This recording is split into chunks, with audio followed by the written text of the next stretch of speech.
We've got breaking news this morning on the UK's exit from the European Union.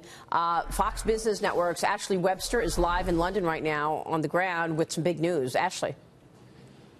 Yeah, good morning to you, Maria. Well, as we know, the vote on Theresa May, the UK president's deal, is settled or set for tomorrow evening here, local time. But there is speculation that she may indeed delay that vote. Now, that is just speculation. We understand that she has set up a conference call for all of her ministers in her cabinet that will be taking place shortly, if not happening right now. So that leads to speculation that maybe she's decided not to go forward with the vote. The last word from Downing Street, and in fact over the weekend, was no, we are going forward, that she believes she can persuade enough of the key ministers to vote her way. But I got to tell you, it does not look good, and the question now by many observers is how badly will her Brexit deal be defeated tomorrow in the Houses of Parliament behind me. If she loses by 50 votes, she may have a mandate to go back to the EU and try and renegotiate. If she loses by 100, 200, 300 votes, then that would be a crushing and embarrassing defeat, and her very leadership could be threatened. So we are waiting to find out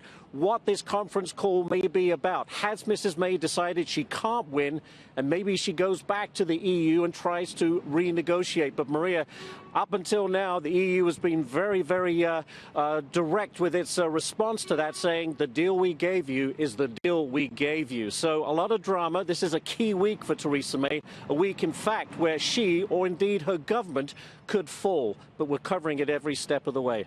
Well, I mean, if she pulls the vote on Britain's exit from the EU, you say she may be threatened. You're talking about perhaps a new prime minister coming in.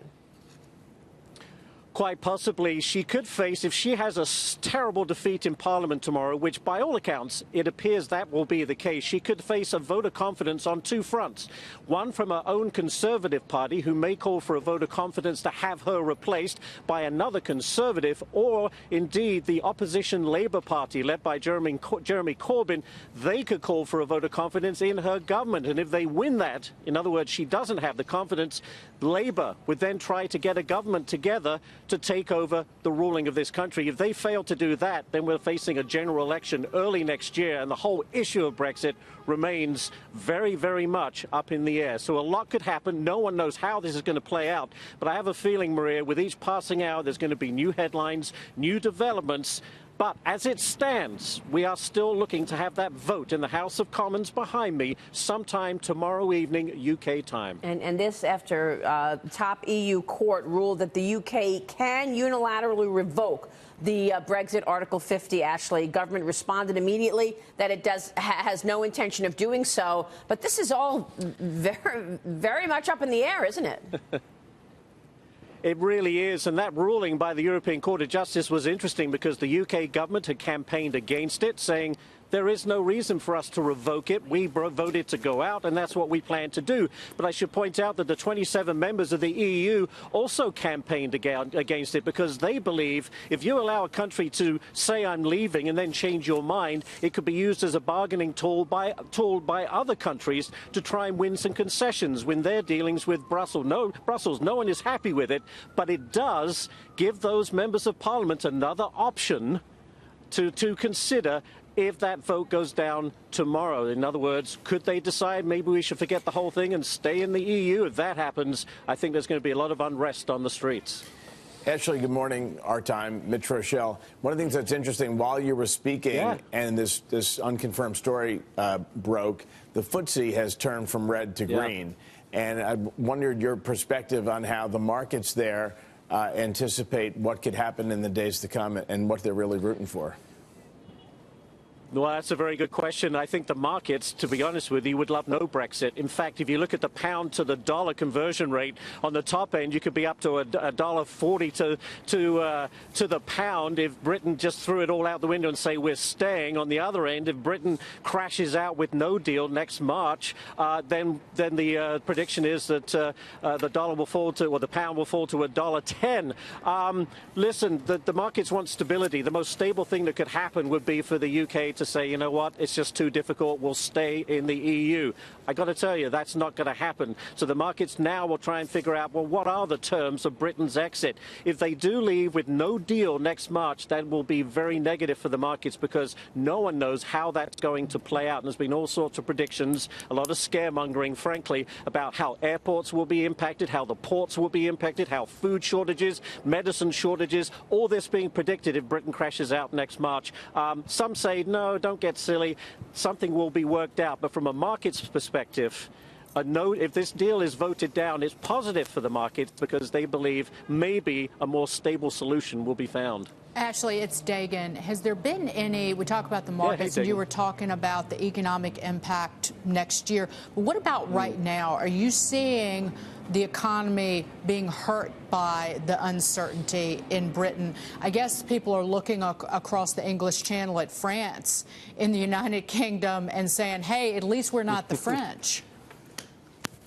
Well, that's true. They say that anyway, but I jest. But, you know, listen, you saw, I don't know if you noticed, you saw some of those signs at the French protests yesterday that read Frexit. That got a few chuckles on this side of the Atlantic. The economy is definitely hurt in the UK because of all the uncertainty. Businesses aren't hiring. Some are deciding what do they do next. They're going to let this thing play out in Parliament. And because it's been now, what, over 2 years since the vote was taken, 18 months of negotiations with the EU. And quite frankly, where are we? We're here where we are today with still so much uncertainty, and it has hurt the economy. Don't forget, the Bank of England recently released a report that said that GDP, the economy, could drop by 2 to 3% in the next 18 months if Britain does drop out and they don't have a deal. Yeah, and a lot of people have been noting that Britain has been the laggard in the economy of Europe for the last year or so. Now, look, we should point out that May's office publicly insisted that it was going ahead as recently as 11:20 a.m. local time, your time, Ashley, yes, today, that the prospect of an overwhelming revolt from members of the parliament forced the premier to think again, but she's keeping it on. But now Bloomberg, Reuters, a number of media outlets are reporting that the vote in the House of Commons to approve those terms of the UK's exit from the European Union, it was due to be held tomorrow, Tuesday evening, but it is now being rescheduled. This is according to people familiar with the matter. We don't have any hard confirmation on that, correct? That Theresa May be pulling this vote tomorrow.